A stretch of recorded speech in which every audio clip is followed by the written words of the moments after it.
Assalamualaikum warahmatullahi wabarakatuh. Nama saya Anggi Anggraini dengan nomor peserta mahasiswa 18410400230.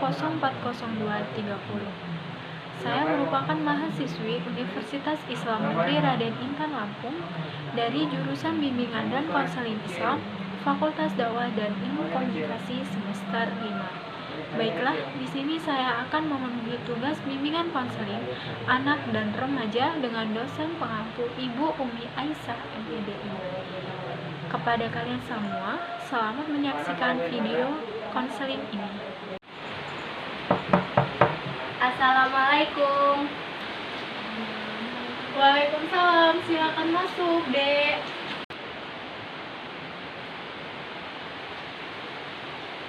Silakan duduk. Udah enak belum posisi duduk? Udah. Beneran? Iya. Sebelumnya kalau boleh tahu siapa ya namanya adik? Siva. Siva. Iya. Siva kelas berapa? 7. Sekolah di mana? SMPN 1 Distrik. Di mana sekolahnya? Baik-baik aja kan? Iya. Terus Siva tahu kalau kakak buka layanan konseling ini dari siapa? Dari Feby menyarankan saya untuk datang ke sini. Jadi Siva ini tahu kalau saya buka layanan konseling ini dari Unifebi. Unifebi nyaranin kalau Siva itu suruh datang ke kakak buat bisa nyelesain masalah yang dihadapin sama Siva. Iya. Nah, kalau boleh tahu ya Siva, apa sih mas? Semenjak sekolah dari ini nggak ada pelajaran yang masuk ke otak. Terus aku tuh kayak merasa nggak konsentrasi. Terus yang menyebabin Siva itu susah buat berkonsentrasi itu apa sih? Kalau kakak boleh tahu? 3. Yang pertama itu faktor dari orang tua, yang kedua faktor dari teman. Jadi ada 2 faktor yang menyebabkan si Siva ini sulit untuk konsentrasi belajar selama daring ini kan? Iya. Kalau boleh tahu, emang masalahnya itu apa sih? Kok bisa menyebabkan 2 faktor ini tadi bisa mempengaruhi? Jadi kalau dari faktor orang tua itu Kak, kalau ayah kan guru, terus ayah itu sibuk sendiri sama urusannya. Terus kalau dari ibu kan punya anak kecil, terus ya kayak aku tuh sering bantuin gitu. Terus kalau faktor dari teman, bukannya belajar malah bermain. Jadi selama sekolah daring ini, Siva itu sendiri supaya bisa buat konsentrasi lagi buat belajar gitu. Dari kan Siva kan ngomong kan tadi yang menyebabkan Siva itu sulit buat konsentrasi itu ada 2 faktor kan, dari kawan dan dari orang tua sendiri.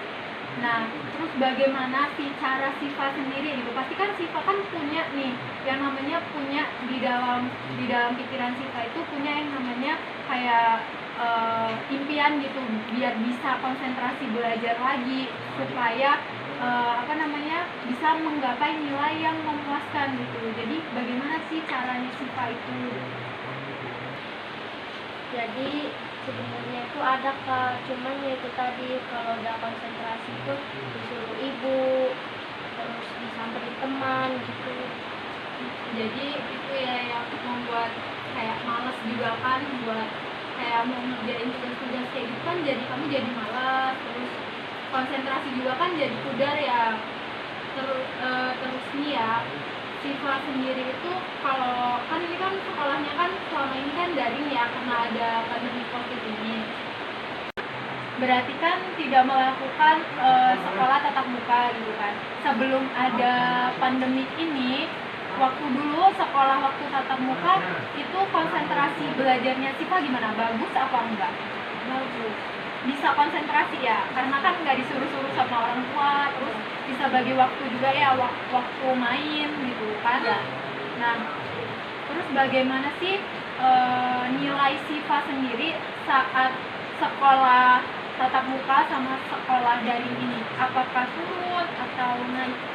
Kalau dulu pas tatap muka itu ya naik Kak, tapi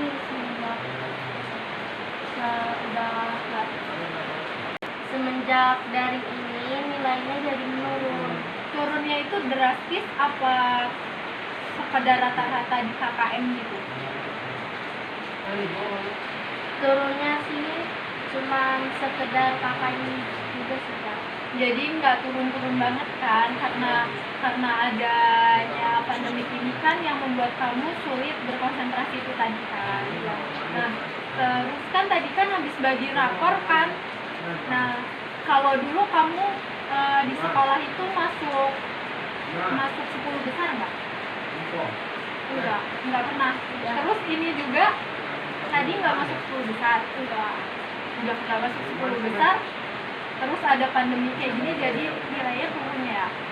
Nah terus Siva sendiri kalau boleh tahu konsentrasi itu tuh membuat tertekan Siva nggak sih? Iya Pak. Kayak suka sedih gitu nggak? Terus di sini kan berarti Siva itu kan mempunyai masalah yang dibilang cukup besar kan, karena sulit untuk berkonsentrasi gitu. Sebenarnya kalau di diri Siva sendiri, apakah ada sih niatan untuk merubah tata cara belajar Siva? Ada. Nah kalau boleh tahu bagaimana sih tata cara yang mungkin udah ada tertanam di diri Siva itu tadi? Ya pertama rajin belajar, terus yang kedua itu dikurangi main sama temannya sama main HP-nya Kak. Alhamdulillah kalau misalnya Siva sendiri udah tahu cara gimana meningkatkan konsentrasi belajar lagi.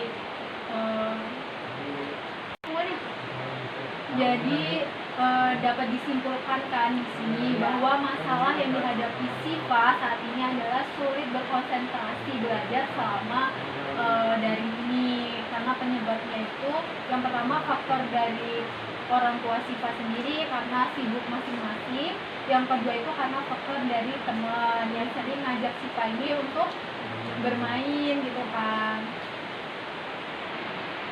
Kemudian benar sih apa yang dikatain Siva buat kedepannya buat konsentrasi belajar lagi itu yang pertama itu yaitu Siva harus bisa belajar, bisa membagi waktu yang utama, membagi waktu yang pertama membagi waktu buat belajar Siva, terus membagi waktu buat ngurus adik kayak gitu kan, karena tadi kan Siva bilang kalau ibu Siva itu lebih sering jagain adik gitu kan, karena waktu buat Siva sendiri itu berkurang gitu. Nah terus yang ketiga itu Siva itu bisa lah membaca-baca poin-poin yang udah disampaikan ke guru Siva kan, karena kan ini daring berarti kan otomatis nggak tatap muka, berarti kan lewat handphone masing-masing kan gitu. Jadi ya harus membaca ulang materi yang udah disampaikan sama gurunya Siva yang udah disampaikan itu materi apa aja, mengulas lagi materi yang udah disampaikan sama gurunya Siva gitu. Jadi kalau Siva pingin banget konsentrasi Siva itu nggak pudar, maksudnya tetap Siva itu tetap bisa berkonsentrasi tuh ya itu tadi Siva harus banyakin membaca gitu, karena membaca itu kan bisa menambah motivasi kamu. Kemudian itu ya kalau Siva ingin tahu sebenarnya masalah yang Siva hadapi saat ini belum sesulit masalah-masalah anak remaja pada umumnya, karena sih ini masih standar ya, karena sulit buat konsentrasi. Siva tahu kan apa yang harus Siva lakukan ke depannya buat Siva ini nanti bisa berkonsentrasi saat belajar? Ya itu tadi Kak, rajin belajar, terus membagi waktu, mengulas materi yang udah disampaikan oleh guru. Alhamdulillah kalau Siva udah tahu dan udah ada bayangan ke depannya buat bisa numbuhin konsentrasi buat belajar. Makasih sebelumnya Kak. Nanti kedepannya Siva coba untuk merubah konsentrasi Siva. Semoga Makasih ya Kak. Makasih ya Kak sebelumnya atas solusinya. Semoga kedepannya Siva bisa mengembalikan konsentrasi Siva. Sama-sama Siva, kakak juga terima kasih ya karena Siva udah hadir dan menyempatkan waktu buat berkonsultasi ke kakak. Jadi kakak juga bisa menyelesaikan masalah yang Siva hadapin, dan sekarang Siva kan udah bisa tahu apa yang kedepannya bakal Siva lakuin. Yaudah, terima kasih ya Kak. Siva mau pamit pulang. Terima kasih ya Kak. Sekarang Siva mau pamit pulang dulu. Sama-sama Siva, hati-hati di jalan ya. Ya. Kasih.